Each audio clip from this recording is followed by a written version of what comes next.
हाय, मी स्वाती. तुम्हाला तर माहीतच आहे आता सगळीकडे फेस्टिवल्स ऑफर चालू आहेत. मग असं स्क्रोल करता करता मला पण एक वस्तू भेटली, ती म्हणजे नाईट सूट. तसा तर नाईट सूट असा वेगळा काही मी वापरत नाही बरं का, पण एखाद्याची भुरळ म्हणतात ना, तशी मला या नाईट सूटची पडली.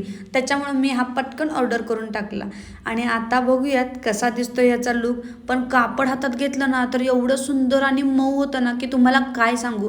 त्यामुळे मला ते ट्राय केल्याशिवाय काही राहत नव्हतं. म्हणून मी चला पहिल्यांदा ट्राय करून बघते. तर चला, असा होता माझा नाईट सूटचा लुक. कसा वाटतोय मला नक्की कमेंटमध्ये सांगायचं आहे बरं का, कारण त्याची ही जी कॉलर आहे त्याच्यामुळं खरं तर हा मी नाईट सूट घेतलेला आहे, जो की मला खूप जास्त आवडला, कारण त्याच्यामुळे लुक छान येत होता. सोबत ही जी दिलेली छोटीशी बॉर्डर आहे झालरची, ती एक खूप छान होती. त्याच्यामुळे ह्या पूर्ण नाईट सूटचा लुक प्रचंड उठून दिसत होता. चला तर मग आता सेल लागलाय आणि वाट कसली बघताय, लगेच ऑर्डर करा. लिंक हवी असेल तर डिस्क्रिप्शन बॉक्स नक्की चेक करा. चला भेटूया पुढच्या ब्लॉगमध्ये. बाय.